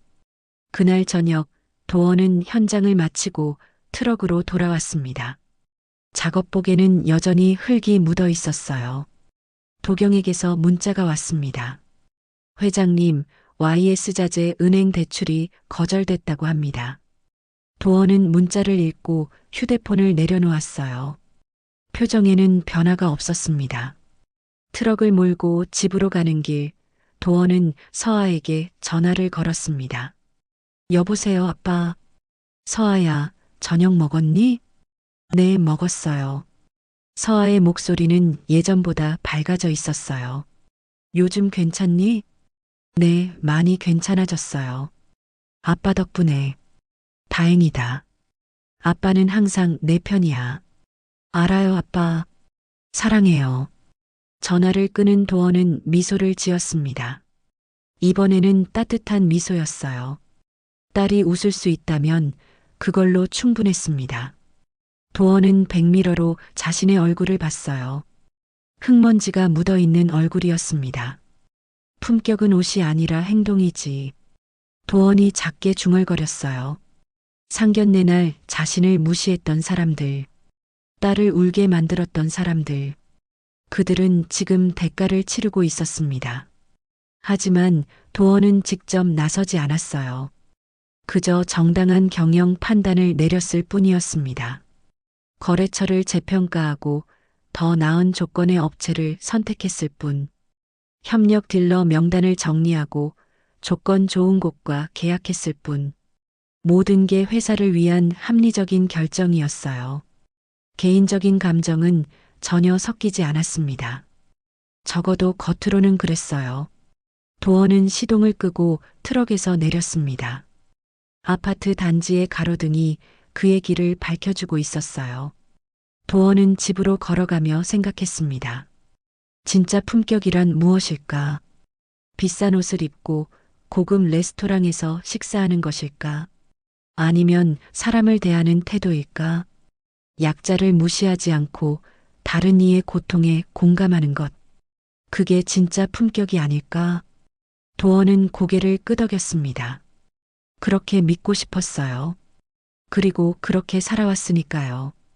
현관문을 열고 들어서는 도원의 뒷모습은 여전히 단단해 보였습니다. 63세의 나이에도 굽히지 않는 등, 흙 묻은 작업복 속에 감춰진 흔들림 없는 신념. 그게 바로 장도원이었습니다. 2달이 더 지났습니다. 가을바람이 차갑게 불기 시작했어요. 지훈의 쇼룸은 점점 더 한산해졌습니다. 손님이 오지 않는 날도 많았어요. 지난 3개월간 지훈의 실적은 계속 최하위였습니다. 다른 딜러들은 목표치를 달성하고 있었지만 지훈만 바닥을 헤매고 있었어요. 그날도 지훈은 책상에 앉아 컴퓨터 화면을 멍하니 바라보고 있었습니다. 이번 달 실적은 더 형편없었어요. 단 2대를 팔았을 뿐이었습니다. 오후 3시 지훈의 휴대폰이 울렸어요. 인사팀장이었습니다. 윤 과장님, 지금 본사로 올 수 있습니까? 지금요? 네, 급한 일입니다. 전화가 끊어졌어요.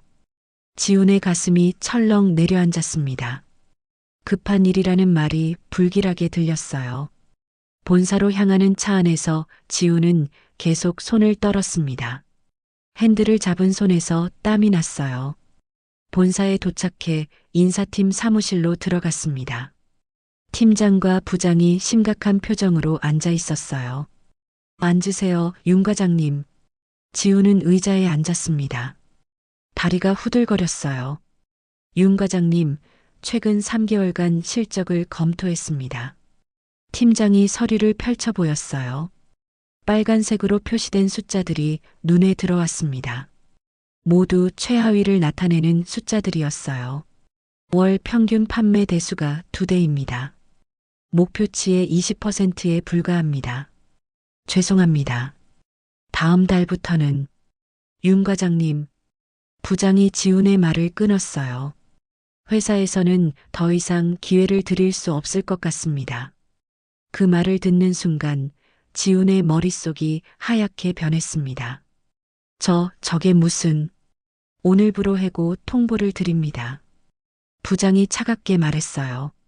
지훈은 숨이 막혔습니다. 부장님, 한 번만 더 기회를. 이미 여러 번 기회를 드렸습니다. 개선의 여지가 보이지 않습니다. 팀장이 서류 한 장을 지훈 앞에 밀었어요.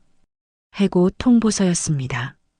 이번 주 금요일까지 업무 인수인계하시고 개인 물품 정리하시면 됩니다. 지훈은 그 서류를 멍하니 바라봤습니다. 글자들이 흐릿하게 보였어요. 눈에서 뜨거운 것이 차올랐습니다. 그럼 이만. 지훈은 비틀거리며 일어났어요. 다리에 힘이 제대로 들어가지 않았습니다. 사무실을 나와 복도를 걷는데 눈물이 흘러내렸어요. 지훈은 화장실로 뛰어들어갔습니다. 거울 앞에 선 자신의 모습이 초라했어요. 이게 다 누구 때문이야? 지훈이 중얼거렸습니다. 하지만 그 말끝에는 확신이 없었어요. 정말 누구 때문일까? 서아 때문일까? 아니면 자신 때문일까? 지훈은 거울 속 자신을 똑바로 볼 수 없었습니다. 같은 시각 YS 자재 사무실은 더욱 암울한 분위기였습니다. 상도는 은행 담당자와 통화를 하고 있었어요. 부장님, 제발 한 번만 더 기회를 주십시오. 죄송합니다, 대표님. 본사 방침입니다. 30년 거래했는데 이렇게 하시면 안 되죠. 매출이 절반으로 떨어진 상황에서는 어렵습니다. 양해 부탁드립니다. 전화가 끊어졌어요. 상도는 휴대폰을 책상에 내던졌습니다. 안 돼. 이러면 안 돼. 미란이 사무실로 들어왔어요. 그녀의 얼굴은 지난 2달 사이 많이 야위어 있었습니다. 여보, 어떻게 됐어요? 은행에서 대출 연장을 거절했어. 그럼 우리 어떻게 해요? 다음 달 자재비는 어떻게 내고? 미란의 목소리가 떨렸어요. 모르겠어. 정말 모르겠어. 상도는 고개를 떨어뜨렸습니다. 사무실 문이 열리고 직원 한 명이 조심스럽게 들어왔어요. 대표님, 직원들이 밀린 급여에 대해 문의하고 있습니다. 알았어. 다음 주에 줄 거라고 해. 대표님, 이미 2달째입니다.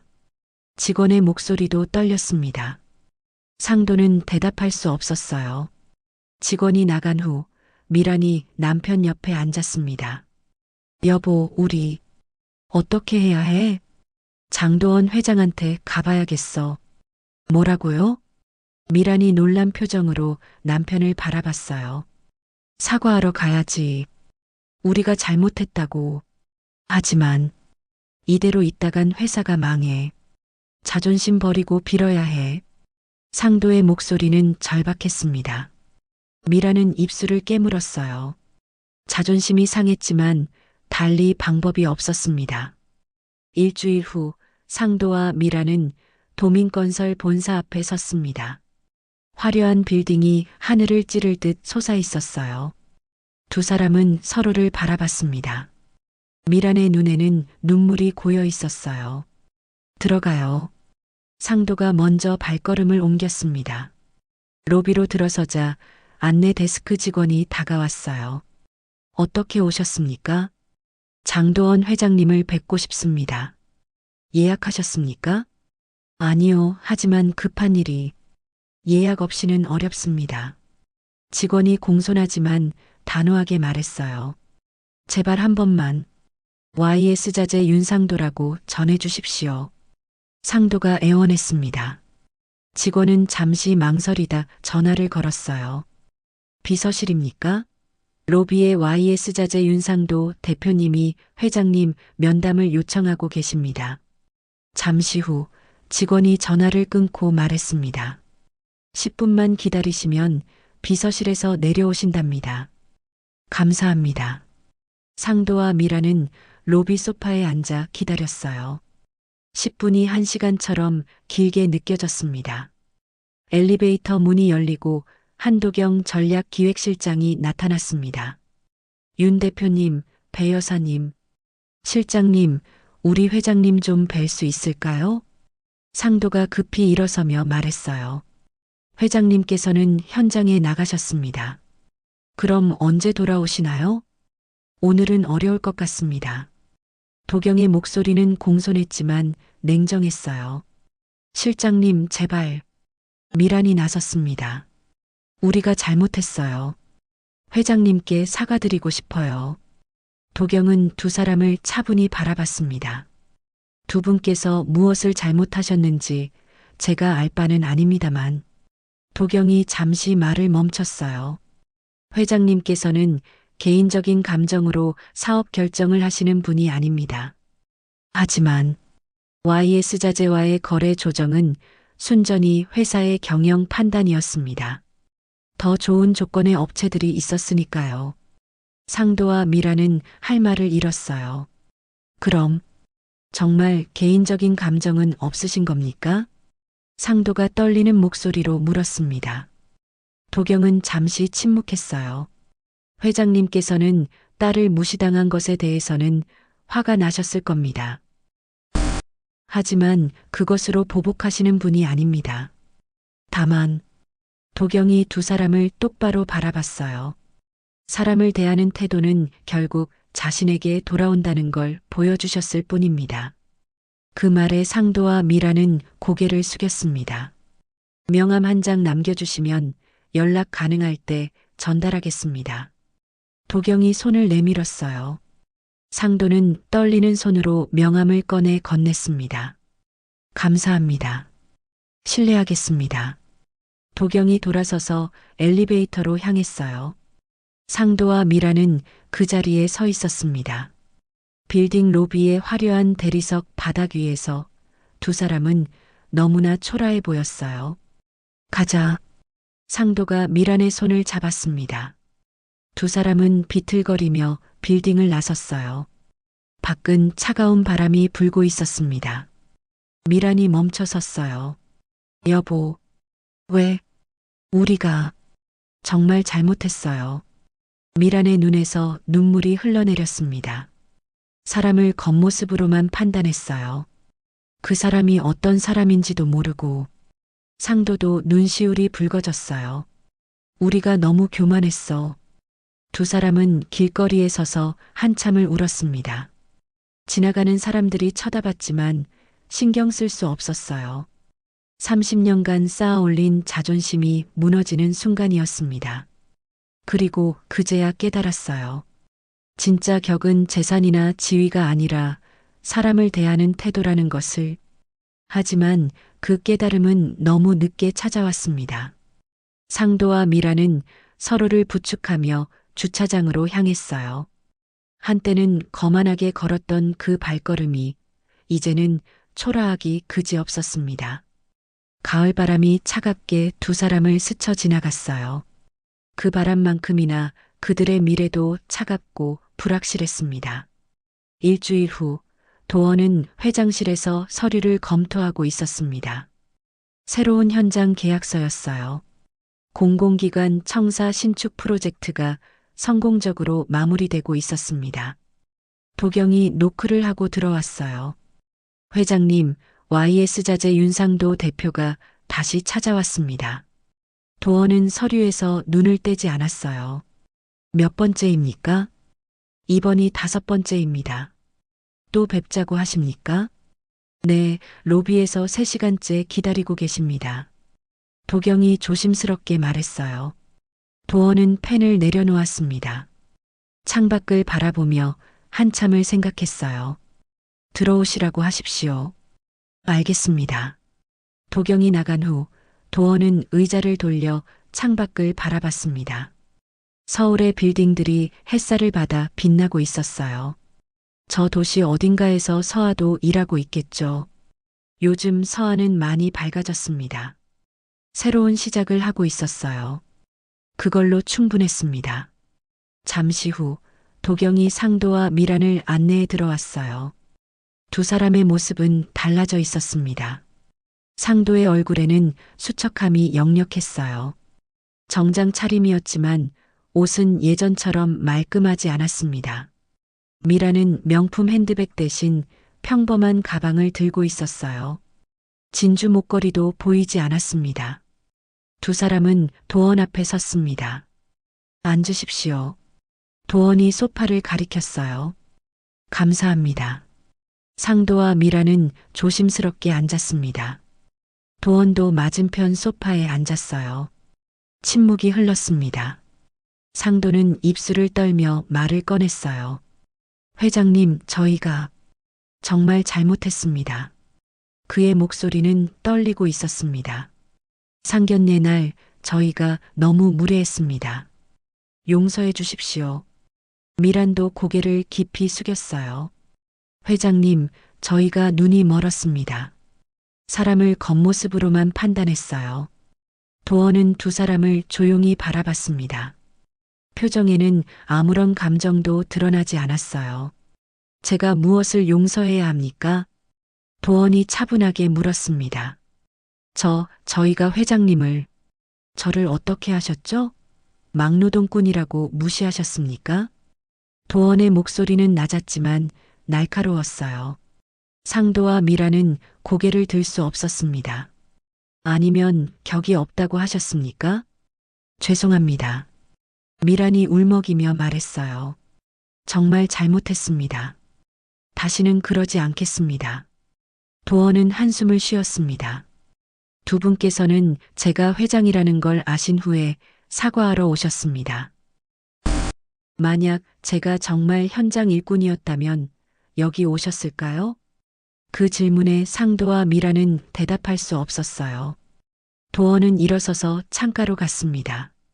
저는 법대로, 원칙대로 했을 뿐입니다. 도원이 창밖을 보며 말했어요. YS자재와의 거래 조정은 경영 판단이었습니다.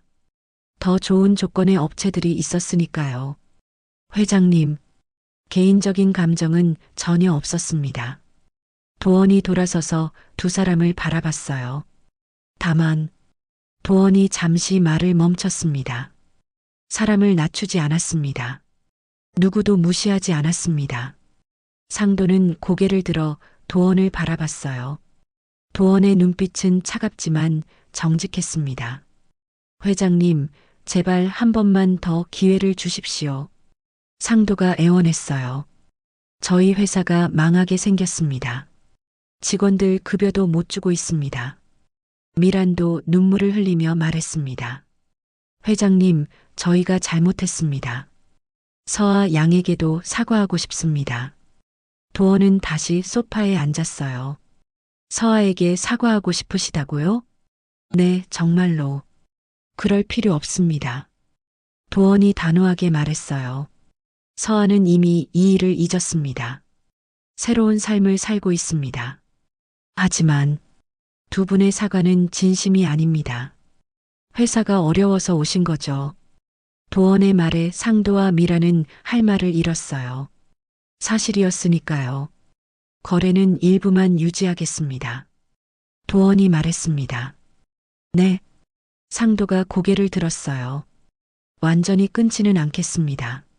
30년 거래의 정을 생각해서요.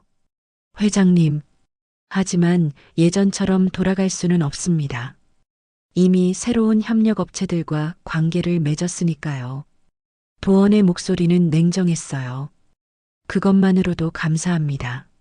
정말 감사합니다. 상도가 고개를 숙였습니다. 미란도 눈물을 흘리며 감사하다는 말을 반복했어요.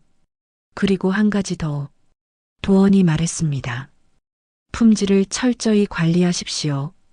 앞으로는 더 엄격하게 검수하겠습니다. 알겠습니다. 최선을 다하겠습니다. 상도가 대답했어요. 도원은 일어섰습니다. 이만 가보십시오. 상도와 미란도 일어났어요. 두 사람은 깊게 허리를 숙였습니다.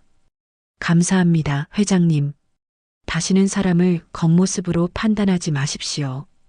도원이 마지막으로 말했어요. 그게 진짜 격입니다. 상도와 미라는 고개를 끄덕이며 회장실을 나갔습니다.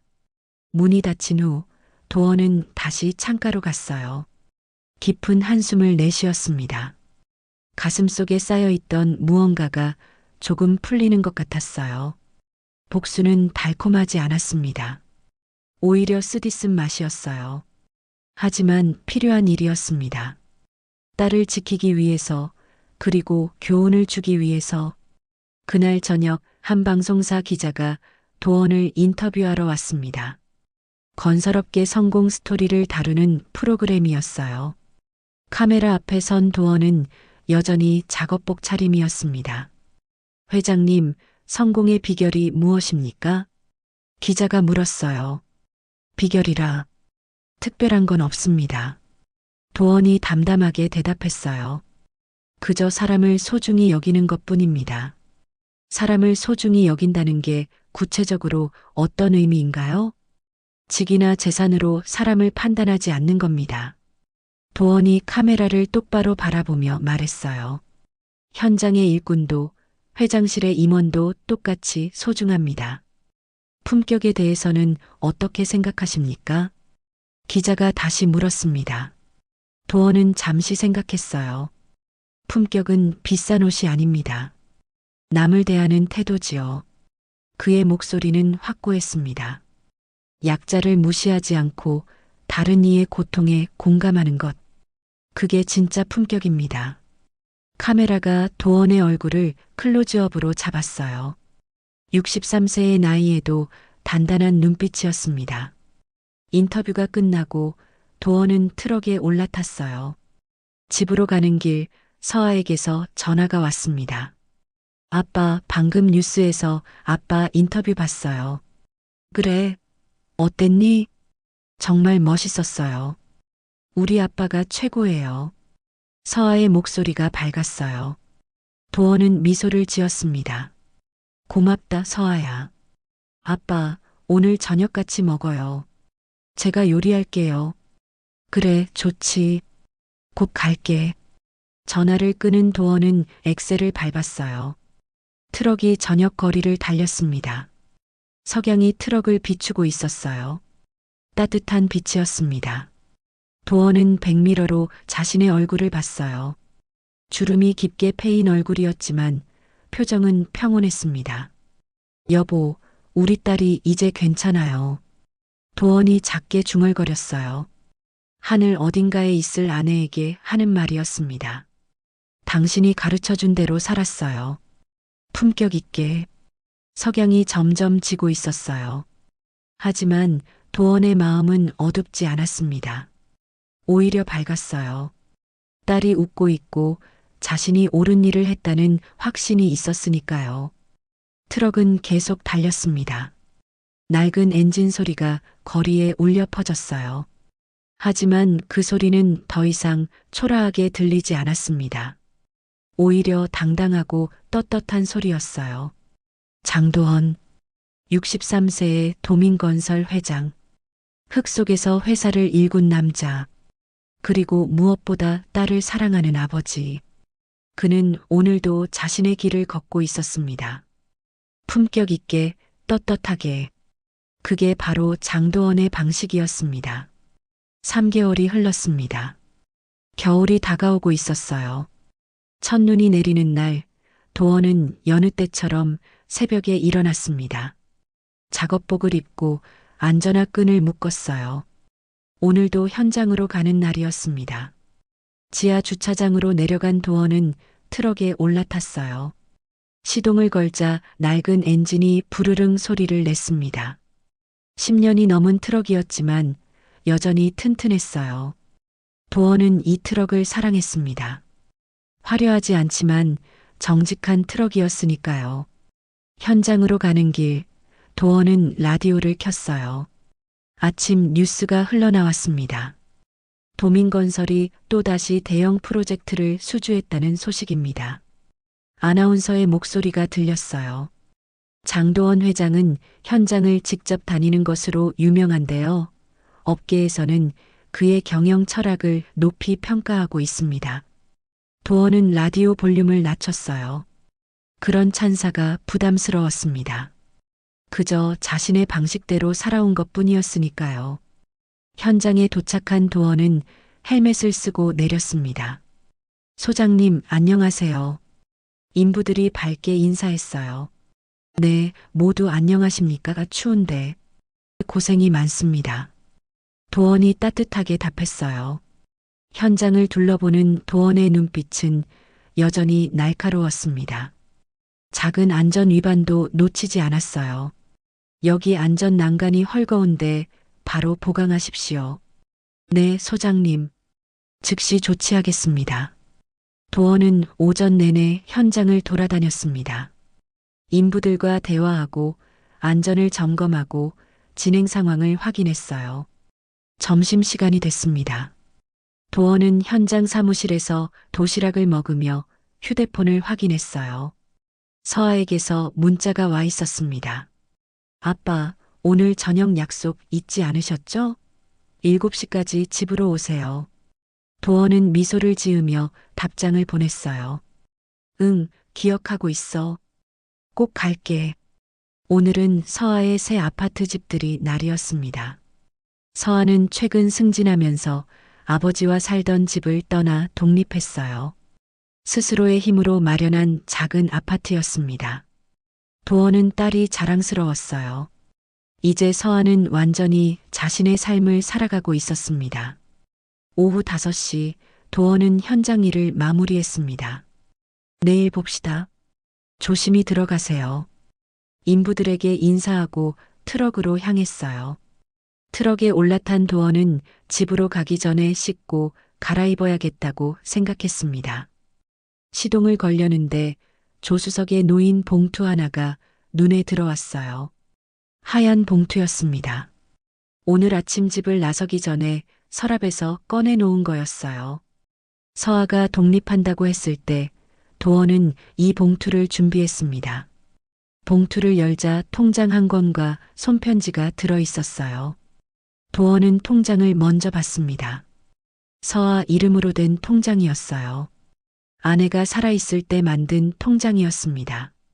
서아의 미래를 위해 조금씩 모아둔 돈이었어요. 아내가 세상을 떠난 후에도 도원은 계속해서 그 통장에 돈을 넣었습니다. 지난 15년간 모아온 돈이었어요. 잔액을 확인하는 순간 도원의 마음이 뭉클했습니다. 상당한 금액이 들어 있었어요. 도원은 손편지를 펼쳤습니다. 아내의 친필이었어요. 아내가 세상을 떠나기 직전에 쓴 편지였습니다. 서아가 독립할 때 전해달라고 남긴 거였어요. 여보, 이 편지를 읽고 계시다면 저는 이미 곁에 없겠네요. 그리고 우리 서아는 이제 독립했겠죠. 미안해요. 서아가 독립하는 모습을 보지 못해서. 하지만 당신이 잘 키워줄 거라 믿어요. 이 통장은 서아를 위해 우리가 함께 모은 돈이에요. 제가 떠난 후에도 당신이 계속 채워줄 거라는 걸 알아요. 서아에게 전해주세요. 엄마가 얼마나 사랑하는지. 그리고 서아에게 꼭 말해주세요. 품격은 옷에 있지 않다고. 마음에 있다고. 당신처럼 살라고. 정직하게, 떳떳하게, 남을 존중하며 살라고. 그게 진짜 품격이라고. 여보, 사랑해요. 그리고 고마워요. 당신 같은 사람을 만나서 행복했어요. 서아를 부탁해요. 도원의 눈에서 눈물이 흘러내렸습니다. 손편지를 가슴에 꼭 안았어요. 여보. 도원의 목소리가 떨렸습니다. 우리 서아, 이제 괜찮아요. 당신 걱정하지 마세요. 도원은 한참을 그 자리에 앉아 있었어요. 눈물을 닦고 다시 편지를 읽었습니다. 몇 번을 읽어도 마음이 뭉클했어요. 아내의 목소리가 들리는 것만 같았습니다. 도원은 편지와 통장을 조심스럽게 봉투에 넣었어요. 오늘 저녁 서아에게 줘야겠다고 생각했습니다. 시동을 걸고 집으로 향했어요. 눈물 자국이 뺨에 남아 있었지만 도원은 미소 짓고 있었습니다. 집에 도착해 샤워를 하고 깨끗한 옷으로 갈아입었어요. 거울을 보니 63세의 얼굴이 비쳤습니다. 주름이 많아졌지만 눈빛만은 여전히 맑았어요. 도원은 봉투를 들고 다시 트럭에 올랐습니다. 서아의 새 아파트로 향했어요. 길거리에는 첫눈이 내리고 있었습니다. 하얀 눈송이들이 트럭 창문을 스쳐 지나갔어요. 아름다운 광경이었습니다. 서아의 아파트에 도착했을 때는 7시였어요. 초인종을 누르자 서아가 문을 열어주었습니다. 아빠, 어서 오세요. 서아는 밝게 웃고 있었어요. 예전에 그 상처받은 표정은 어디에도 없었습니다. 우리 딸 잘 지냈니? 네, 잘 지냈어요. 들어오세요. 아파트 안은 따뜻하고 아늑했어요. 서아가 정성껏 꾸민 게 느껴졌습니다. 아빠, 저녁 준비했어요. 앉으세요. 그래, 고맙다. 도원은 식탁에 앉았어요. 서아가 차린 음식들이 정갈하게 놓여 있었습니다. 맛있겠다. 많이 드세요, 아빠. 두 사람은 저녁을 먹으며 이야기를 나눴어요. 회사 일, 일상 이야기, 소소한 대화들. 식사를 마친 후 도원은 가져온 봉투를 꺼냈습니다. 서아야, 이거 너에게 줄 게 있어. 뭔데요? 서아가 봉투를 받아 열었어요. 통장과 편지가 나왔습니다. 이게 뭐예요? 통장은 엄마가 내 이름으로 만든 거야. 내가 독립할 때를 위해서. 도원의 목소리가 떨렸어요. 엄마가 살아계실 때부터 모으기 시작한 거야. 엄마가 떠난 후에도 아빠가 계속 넣었어. 서아의 눈이 커졌어요. 그리고 그 편지는 엄마가 내가 독립할 때 전해달라고 쓴 거야. 서아는 떨리는 손으로 편지를 펼쳤습니다. 엄마의 글씨를 보는 순간 눈물이 흘러내렸어요. 서아는 편지를 천천히 읽었습니다. 한 글자 한 글자 정성스럽게. 편지를 다 읽은 서아는 고개를 들어 아버지를 바라봤어요. 눈물 범벅이 된 얼굴이었습니다. 아빠, 엄마가, 엄마가 너한테 전하고 싶었던 말이야. 서아는 편지를 가슴에 안았어요. 품격은 마음에 있다. 서아가 중얼거렸습니다. 그래, 맞아. 도원이 고개를 끄덕였어요. 내가 그걸 이미 알고 있잖니. 서아는 일어나서 아버지를 안았습니다. 고마워요, 아빠. 정말 고마워요. 도원도 딸을 꼭 안아주었어요. 아빠가 더 고맙지. 이렇게 잘 자라줘서. 두 사람은 한참을 그렇게 안고 있었습니다. 창밖으로 눈이 계속 내리고 있었어요. 집으로 돌아가는 길, 도원은 다시 트럭을 몰았습니다. 눈 덮인 거리가 고요했어요. 도원은 트럭을 세우고 창밖을 바라봤습니다. 하얀 눈이 쌓여가고 있었어요. 여보, 우리 서아 잘 키웠죠? 도원이 하늘을 보며 물었습니다. 대답은 없었어요. 하지만 도원은 알 수 있었습니다. 아내가 미소 짓고 있을 거라는 걸. 도원은 다시 시동을 걸었어요. 트럭이 눈길을 천천히 달렸습니다. 낡은 트럭이었지만 여전히 든든했어요. 조수석에는 아무것도 없었습니다. 하지만 도원은 외롭지 않았어요. 아내의 사랑이, 딸의 미소가 함께하고 있었으니까요. 도원은 백미러로 자신의 얼굴을 봤습니다. 흙 묻은 손으로 평생을 살아온 남자. 하지만 품격 있게 산 남자. 그게 바로 장도원이었습니다. 트럭이 눈길을 달려갔어요. 하얀 눈이 트럭을 뒤덮었지만 그 안에서 도원은 따뜻했습니다. 가슴속에 담긴 사랑이 그를 따뜻하게 해주었으니까요. 품격은 비싼 옷이 아니었습니다. 화려한 차도 아니었어요. 남을 대하는 태도였습니다. 약자를 무시하지 않고 정직하게 사는 것. 그게 진짜 품격이었어요. 장도원은 그렇게 살아왔습니다. 그리고 앞으로도 그렇게 살 거였어요. 눈 내리는 밤, 낡은 트럭 한 대가 거리를 달려갔습니다. 그 안에는 흙 묻은 손의 품격이 담겨 있었어요. 세상에서 가장 아름다운 품격이었습니다.